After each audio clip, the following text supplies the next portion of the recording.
endelea na ukae, na ni vizuri kukuona leo, iwe uko Buda, San Marcos au uko mtandaoni. Ninafurahi sana kuwa hapa nasi leo. Na nataka ujue leo ni siku maalum sana kwangu na mke wangu mrembo. Tunasherehekea miaka 35 ya ndoa leo hapa pamoja nanyi. Unajua, hatungependa kusherehekea na mtu mwingine yeyote, lakini itakuwa zawadi nzuri ya maadhimisho kwetu ikiwa utakuja leo usiku kwenye Connect One saa 11:30, ikiwa uko Buda au ikiwa uko San Marcos leo saa 6:30. Tutafanya, unajua, tutasherehekea pamoja nawe, na tungependa ujiunge nasi leo kwa ajili ya tarehe hii maalum ya maadhimisho ambayo tutakuwa nayo kwenye Connect One. Na baada ya miaka 35 ya ndoa, naweza kukuambia kwamba sio sana kuhusu lile ndio kubwa tulilosema miaka 35 iliyopita, bali ni kuhusu maelfu ya ndio bado tuliosema katika miaka 35 tangu wakati huo. Ni bado na kuchagua, bado na kusamehe, bado nashikilia neno langu, bado nasikiliza, bado naweka sisi mbele yangu. Na unajua, tumekuwa na nyakati ambapo upendo ulikuwa rahisi, lakini nyakati nyingi zimekuwa nyakati ambapo upendo ulikuwa uamuzi. Upendo ulitaka uamuzi, na hiyo haifanyi kuwa halisi kidogo. Kwa kweli inaonyesha kina na ukweli wa kile upendo kweli ni. Upendo sio tu hisia nzuri unazopata, sio tu msisimko kwenye ini lako, lakini hizo ni nyakati, unajua, wakati inahisi rahisi, lakini upendo pia ni wakati tunachagua kuwa waaminifu wakati inagharimu kitu, wakati inahitaji kujitolea. Na hiyo ni kweli katika ndoa, na ni kweli katika uhusiano wetu na Mungu. Mfululizo huu ambao tunamaliza leo umeitwa Njia ya Mungu ni Bora. Lakini kile tunachobadilisha mara nyingi ni njia ya Mungu ni rahisi. Tunafikiri itakuwa rahisi, halafu tunakutana na hali inayotugharimu kitu, wito katika maisha yetu unaotutisha, au njia ngumu ambayo hatutaki kutembea, na tunaanza kuuliza swali tofauti. Tunaanza kuuliza, je, ikiwa njia ya Mungu sio tu bora kuliko yangu, lakini je, ikiwa njia ya Mungu ni ngumu kuliko yangu? Na wakati njia ya Mungu haieleweki, tunapaswa kukumbuka kwamba Mungu anaona mambo ambayo hatuwezi kuona. Kwa hivyo, katika aya ya nguvu ya wiki hii, na una kadi yako ya aya ya nguvu kwenye kiti chako, hebu tuseme haya kwa sauti kubwa pamoja. Huyu ni Mungu akizungumza, na anasema hivi: kwa maana mawazo yangu si mawazo yenu, wala njia zenu si njia zangu, asema Bwana. Kama vile mbingu zilivyo juu kuliko dunia, ndivyo njia zangu zilivyo juu kuliko njia zenu, na mawazo yangu kuliko mawazo yenu. Tazama, Mungu hafikiri kwa kiwango chetu kidogo. Haoni kutoka kwa mtazamo wetu mfupi, au hafanyi kazi kutoka kwa uelewa wetu usio kamili. Hekima ya Mungu ni ya juu, maono yake ni wazi zaidi, na makusudi yake ni makubwa kuliko yetu. Kwa hivyo si ajabu kwamba hatuelewi kila wakati njia za Mungu, lakini bado tunaweza kuchagua kuamini njia ya Mungu. Wakati mwingine tunaangalia njia ya Mungu na tunasema hiyo haiwezi kuwa njia bora, lakini tunahukumu barabara kabla hatujaona barabara hiyo inaelekea wapi mwishowe. Na mahali pazuri ambapo tunaona hili likitokea katika Biblia ni katika bustani ya Getsemani. Katika Mathayo 26, unaweza kufungua Biblia zako kwenye Injili ya Mathayo, ni injili ya kwanza katika Agano Jipya pale mwanzoni. Na njia ya Mungu ilimpeleka Yesu chini ya Via Dolorosa, ambayo ilikuwa barabara ya mateso hadi msalabani. Ilikuwa inaonekana kama barabara mbaya zaidi inayowezekana, na bado ingefanikisha kusudi kubwa zaidi linalowezekana. Wakati mwingine njia ya Mungu ni njia ngumu zaidi, lakini daima ni njia bora zaidi. Daima ni njia sahihi. Yesu anatufundisha kwamba hatuhitaji kujifanya njia haitakuwa na maumivu. Kujisalimisha ni kumwamini Mungu vya kutosha kufanya kile anachotuuliza tufanye, hata wakati njia hiyo inaumiza. Na kwa hivyo usiku kabla ya Yesu kwenda msalabani, alikaa juu katika chumba cha juu na wanafunzi wake, na walishiriki chakula pamoja. Kisha Mathayo 26:36 inasema, kisha Yesu akaenda na wanafunzi wake mahali paitwapo Getsemane, na akawaambia, kaa hapa wakati nitaenda pale na kuomba. Neno Getsemane linamaanisha kiwanda cha mafuta. Ilikuwa ni mahali ambapo mizeituni ilivunjwa chini ya shinikizo kubwa, ili mafuta yao safi yatiririke kwa uhuru. Na hiyo pia ndicho kilichotokea kwa Yesu alipokwenda Getsemane.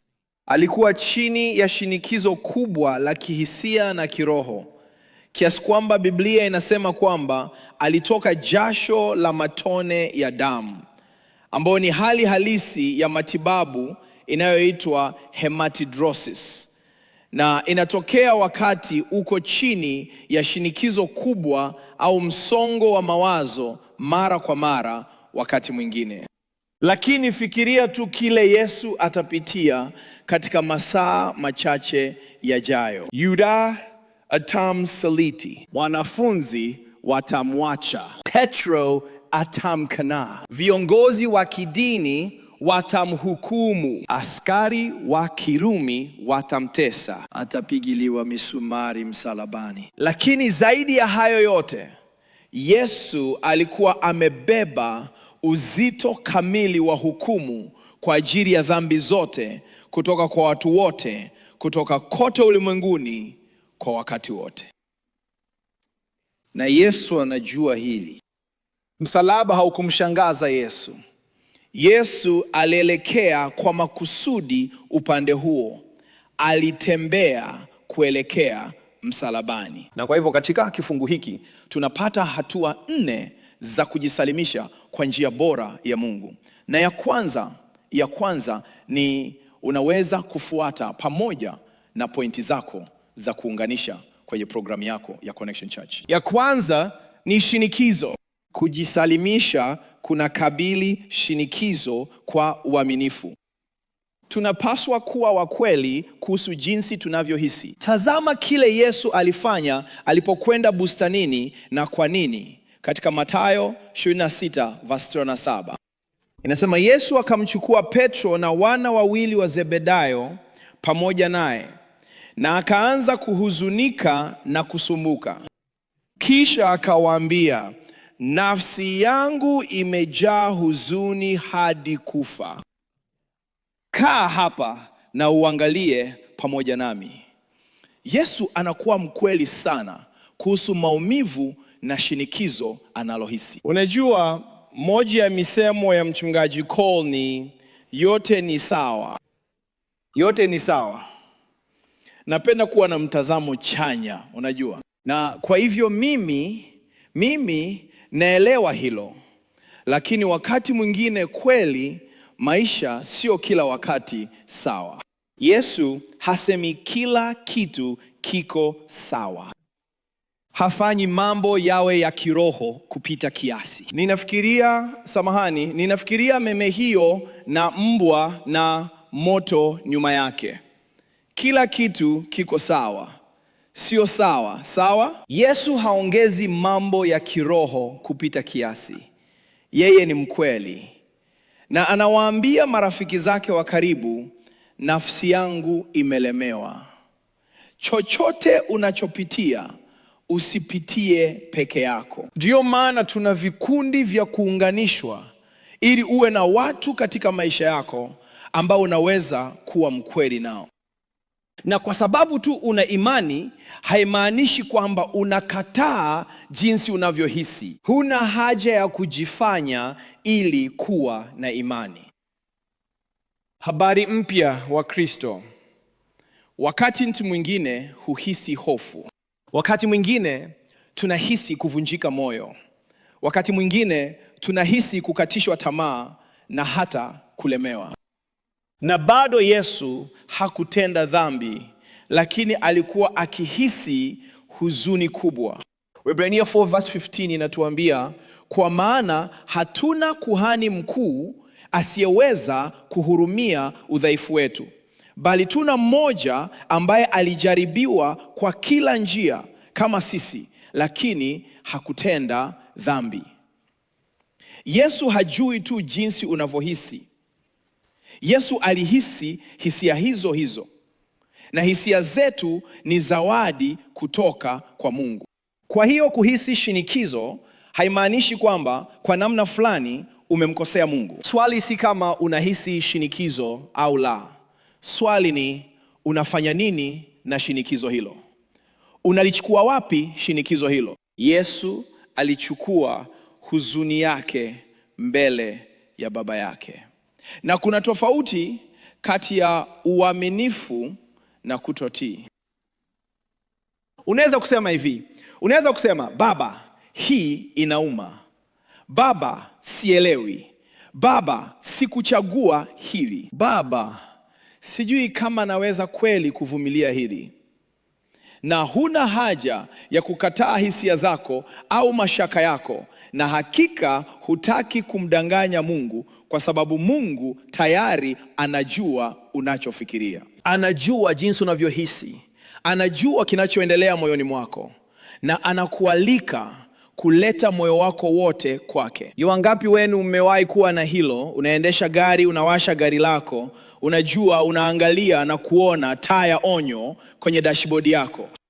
Unafanya nini unapoona taa ya onyo kwenye dashboard? Ninapenda kuchukua kipande kidogo cha mkanda na kukiweka juu yake. Au wakati mwingine nitachukua, kadi ya Powerverse na kuiweka juu yake. Na sioni tena. Yote yamekwisha, sivyo? Hapana.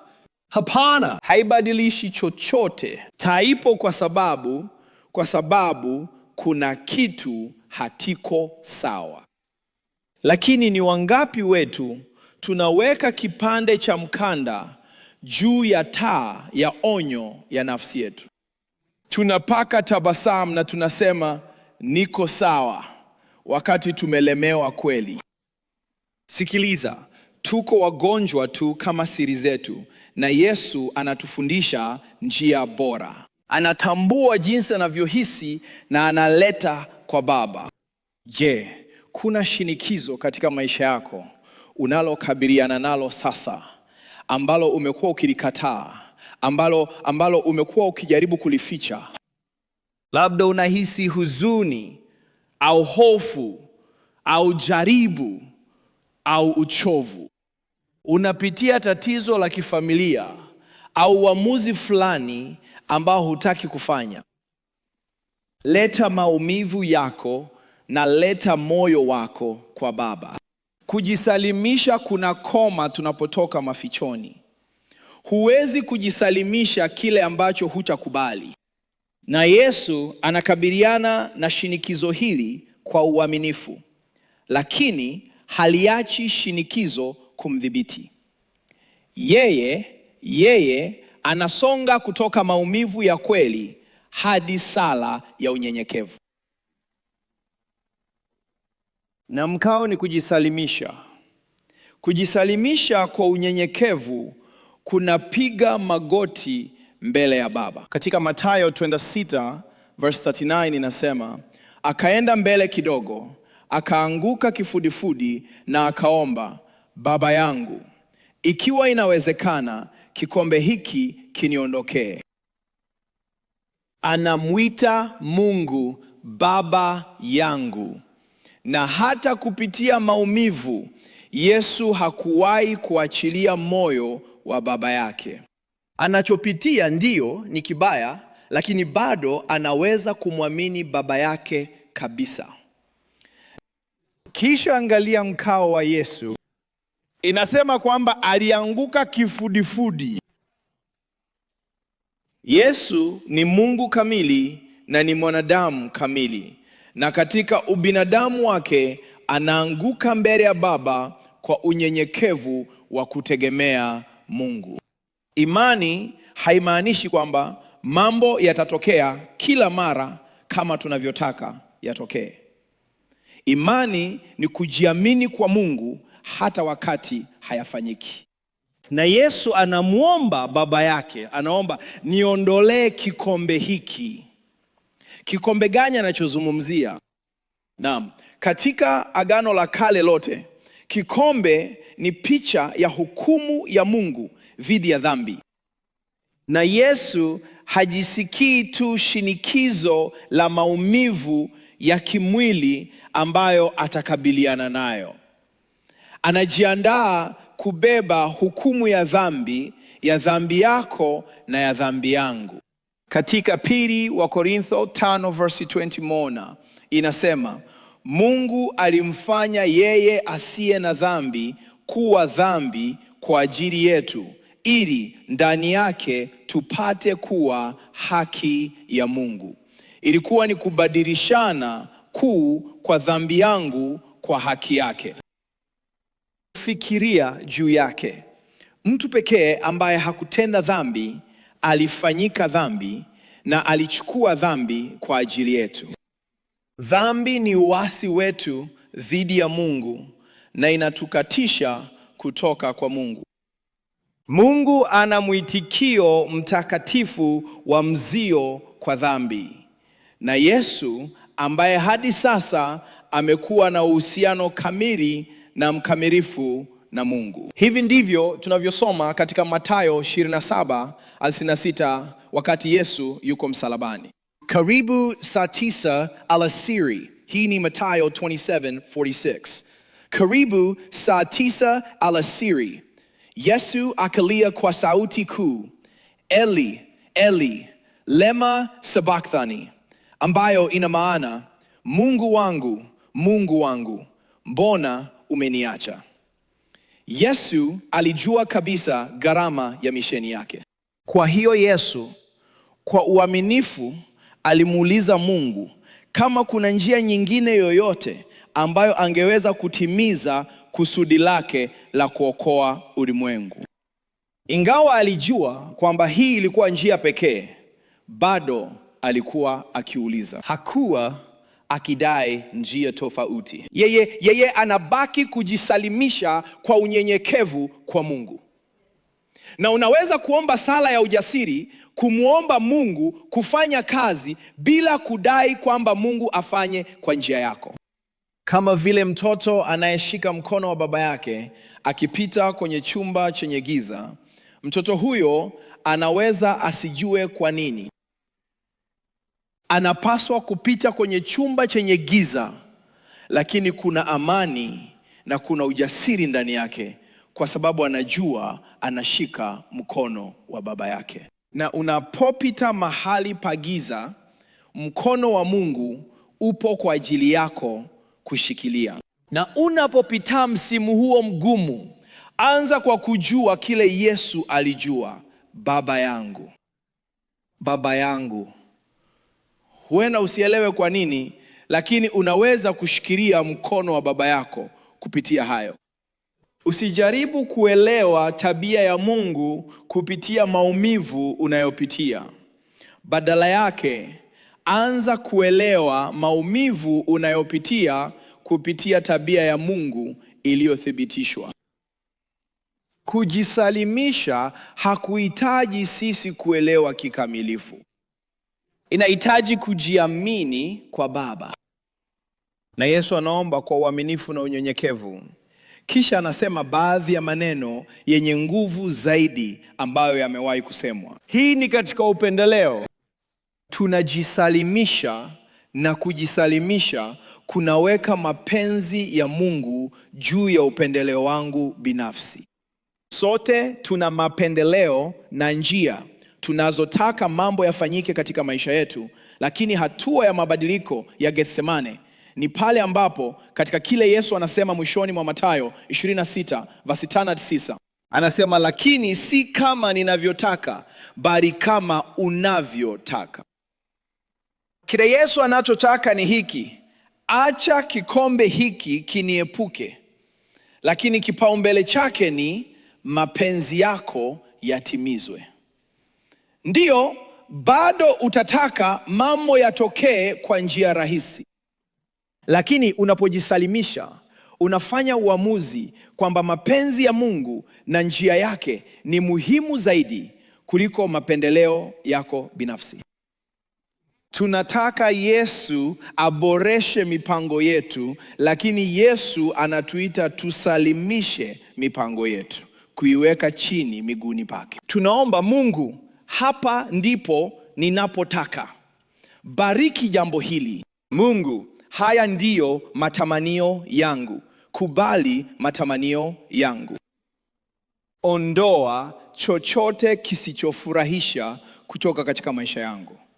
Lakini kujisalimisha kunasema, Baba, haya ndiyo ninayotaka, lakini njia yako ni bora kuliko yangu. Hivi ndivyo ninavyotaka hili lifanyike.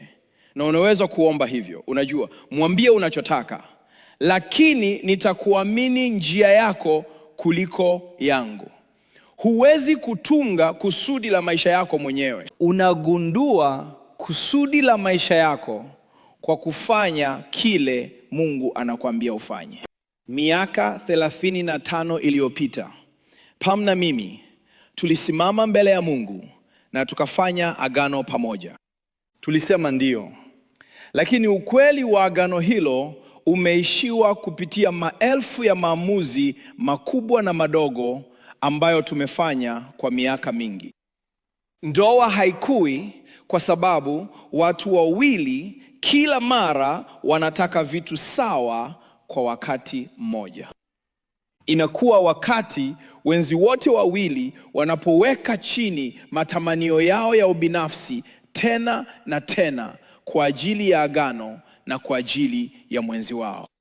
Kumekuwa na maelfu ya nafasi za kusema, sihitaji kupata njia yangu mwenyewe. Ninaweza kusikiliza. Ninaweza kusema samahani. Ninaweza kusamehe. Ninaweza kuwa mwaminifu. Ninaweza kukutumikia. Kwa kweli, ndoa ni kama mashindano ya kuona nani anaweza kumtumikia mwenzake zaidi, nani anaweza kusamehe zaidi. Na miaka 35 imenifundisha kwamba baadhi ya baraka tajiri za maisha zinapatikana upande mwingine wa kujisalimisha matakwa yangu mwenyewe kwa ajili ya mke wangu. Ndoa si sawa kabisa na kile Yesu alichotufanyia, kwa sababu Yesu alijisalimisha kikamilifu, na hakuna kitu kingine katika historia kama msalaba. Lakini tunapoangalia kile upendo wa agano ni, inatusaidia kuelewa kitu kuhusu gharama ya uaminifu. Kwa sababu upendo haufanyi tu ahadi.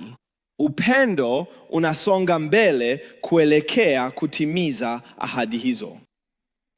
Na upendo wa Yesu kwa Mungu na kwetu ulisababisha aseme, Baba, si mapenzi yangu bali mapenzi yako yatimizwe. Tunafanyaje hivi? Tunasema, si uchungu wangu bali amri yako ya kusamehe. Si faraja yangu bali wito wako wa kutumikia. si sifa yangu, bali wito wako wa uadilifu. Si ratiba yangu, bali wakati wako. Si tabia yangu ya siri, bali utakatifu wako. Si upweke wangu, bali wito wako kwa familia ya Kikristo na jamii. Si mpango wangu kwa watoto wangu, bali mpango wako kwa maisha yao. Si tamaa yangu ya kuwa na faraja na kutojisikia maumivu, bali mwaliko wako wa kukuamini kupitia chochote ninachokabiliana nacho. Huna haja ya kuona mpango mzima wa Mungu. Unahitaji tu kumwamini Mungu kwa hatua inayofuata mbele yako. Na hivi ndivyo inavyofanya kazi. Utii unafungua mlango wa kusudi la Mungu. Sawa? Kwa baadhi ya watu, hatua yako inayofuata inaweza isiwe ya kushangaza sana. Inaweza isiwe hatua kubwa. Inaweza kuwa ni kuhamia kutoka tu kuonekana kanisani Jumapili na kuanza kweli kuwa sehemu ya kanisa. Inaweza kumaanisha kujikita zaidi. Usiku wa leo au mchana huu ikiwa uko San Marcos, tunafanya chakula cha jioni kinachoitwa Connect One. Kwa yeyote ambaye yuko tayari kuchukua hatua ya kina zaidi katika maisha ya kanisa la The Connection na katika ukuaji wa kiroho, inamaanisha nini kumfuata Yesu? Na hivyo kuja tu kwenye chakula cha jioni inaweza kuwa hatua ya utii kwa Mungu. Na hivyo ndivyo Mungu anavyofanya kazi kawaida, kupitia hatua rahisi zinazofuata. Unajitokeza, unakutana na mtu, unajiunga na kikundi cha Connection, unahudumu kwenye timu ya huduma, unakoma kujificha kwenye umati. Huna haja ya kujua kila hatua itakupeleka wapi. Unahitaji tu kuchukua hatua inayofuata ambayo Mungu amekuandalia.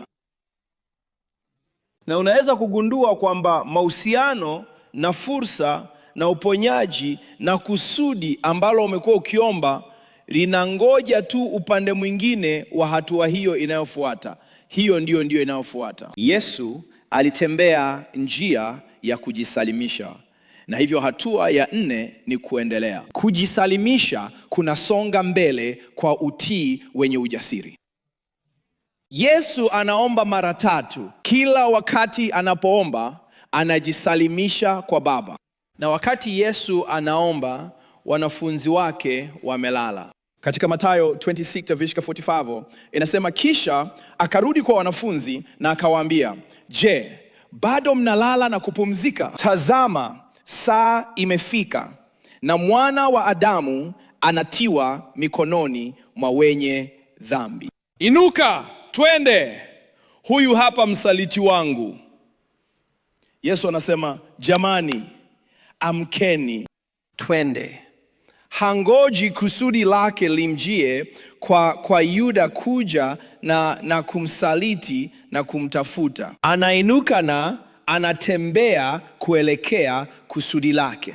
Katika Getsemane ni mahali ambapo Yesu aliamua kujisalimisha kwake. Maombi hayakuondoa msalaba.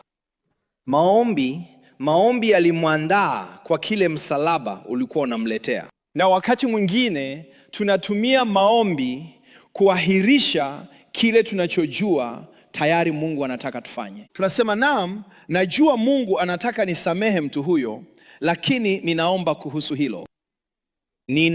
Bado ninaomba kuhusu kuvunja uhusiano huo wa dhambi. Bado ninaomba kuhusu kama Mungu anataka niwe mtoaji mkarimu. Bado ninaomba kuhusu kuhudumu. Bado ninaomba kuhusu kurekebisha mambo. Sikiliza, sisemi maombi si muhimu. Maombi ni muhimu, lakini si mbadala wa utii. Ndio. Kuna mambo mengine ambayo huna haja ya kuomba kwa sababu Mungu tayari amesema wazi wazi katika neno lake unachohitaji kufanya. Tunapaswa basi kuinuka na kuanza kuishi hivyo. Yesu aliomba kisha akaendelea. Mungu anafungua mlango ambao anataka uupitie. bado unahitaji kuupitia, sawa? Unaweza kuchunguza mlango. Unaweza kupiga picha za mlango kwa ajili ya Instagram yako. Unaweza kupata kikundi cha masomo ya Biblia ili kwenda ndani zaidi kuhusu maana ya mlango. Lakini mpaka utakapopita mlango huo, hutawahi kupata kile Mungu alichokuandalia upande mwingine wa mlango huo. Barabara ambayo Mungu anachagua inaweza kuwa ngumu zaidi kuliko ile tungechagua, lakini njia ya Mungu ni ya busara zaidi. Moyo wa Mungu ni wa kuaminika. Kusudi la Mungu ni kuu zaidi.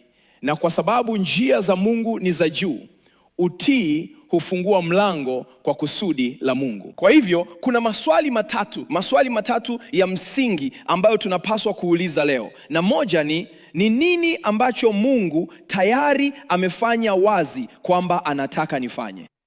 Sawa, huenda tayari unajua hilo. Ni upendeleo gani au hofu gani inayozuia mimi kutii? Na kisha ni hatua gani maalum ninayoweza kuchukua leo? Kutamani na kutumaini si mkakati mzuri. Kuchukua hatua ni mkakati mzuri. Wewe huenda huhitaji habari zaidi. Unahitaji tu ujasiri wa kusema ndio. Sema ndio kwa Mungu. Ndio, nitapiga simu hiyo. Nitakiri dhambi zangu. Nitaomba msaada. Ndio, nitasamehe. Ndio, nitakuja Connect One usiku wa leo. Ndio, nitajitolea. Ndio, nitahudumu. Ndio, nitatoa. Ndio, nitaacha kufanya kile ambacho Mungu ameniambia niache kufanya. Ndio, nitaanza kufanya kile ambacho Mungu ameniambia nianze kufanya. Mara nyingi kuchelewesha utii ni kutotii kwa siri. Mungu anapofanya hatua hiyo iwe wazi, sema ndio. Kwa njia, najua ninaendelea kuzungumzia Connect One. Nadhani iko akilini mwangu leo. Tujulishe kama unakuja. Nenda kwenye program ya Connection Church yako na bonyeza kwenye matukio. Tujulishe kwamba unakuja kwa sababu tunataka kuwa na chakula kwa ajili yako. Sawa. Sikiliza. Msalaba ni mahali ambapo njia ngumu ikawa njia ya ushindi. Kutotaka kwa mtazamo wa kibinadamu, msalaba ulionekana kama kushindwa kwa mwisho. Yesu alisalitiwa, alikamatwa, alidhihakiwa, alipigwa na alisulubiwa, na mwili wake uliwekwa kwenye kaburi la kukodi, na maadui zake walidhani kwamba wameshinda. Wanafunzi walidhani kwamba matumaini yao yalikuwa yamevunjika. Nguvu za kuzimu zilidhani kwamba walikuwa na ushindi, lakini msalaba haukuwa kushindwa kwa kusudi la Mungu. Msalaba ulikuwa utimilifu wa kusudi la Mungu, kwa sababu kwenye msalaba deni la dhambi lililipwa. Msamaha ulinunuliwa na njia ya kwenda kwa Mungu ilifunguliwa. Na kisha siku ya tatu Yesu alifufuka kutoka kaburini. Wakati ambao ulionekana kama kushindwa kubwa zaidi katika historia, ukawa ushindi mkubwa zaidi katika historia. Na kile kilichoonekana kama mwisho kikawa mwanzo. Njia ya Mungu ndio ilikuwa ngumu zaidi, lakini ikawa bora zaidi. Ikawa njia ya kuokolewa, na msalaba unathibitisha kwamba Mungu anaweza kuleta kusudi lake kupitia mambo ambayo hatuwezi kuona. Katika Gethsemane, Yesu aliomba kuhusu kikombe. Kikombe ni hukumu ambayo tunastahili kwa dhambi zetu, na kila mmoja wetu amekataa njia ya Mungu na tumechagua njia yetu wenyewe. Na kwa sababu ya hilo tunastahili kutengwa na Mungu, na tunastahili adhabu kwa dhambi zetu ambayo Yesu alichukua juu yake. Alibeba hatia yetu, alipata hukumu yetu, alikufa kifo ambacho tungepaswa kufa, alikunywa kikombe cha hukumu ili aweze kutupa kikombe tofauti, kikombe cha neema. Na hatua yako ya kwanza ya utii inaweza kuwa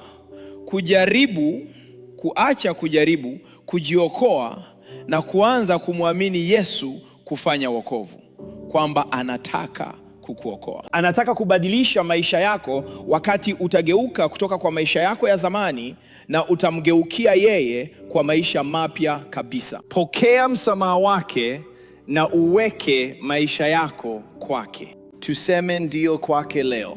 Tuombe.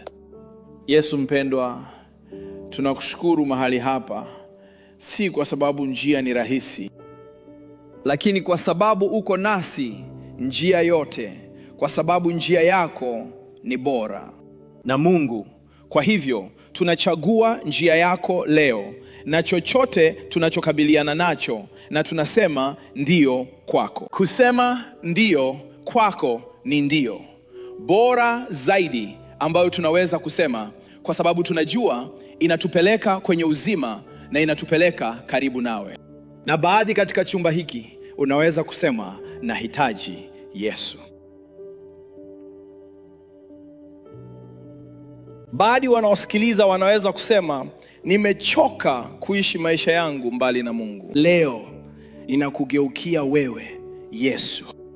Ninageuka kutoka kwa dhambi zangu na ninahitaji wewe kuwa Bwana na Mwokozi wa maisha yangu. Je, ungeomba sala kama hiyo? Sema, Yesu, ninaamini kwamba ulifia mimi. Ninaamini kwamba ulifufuka tena. Ninaomba kwamba unibadilishe kutoka ndani hadi nje. Nijaze na Roho wako na unisaidie kukufuata kutoka sasa na kuendelea. Asante kwa kuniokoa. Asante kwa kazi ulioianza katika maisha yangu. Kwa jina la Yesu, amina.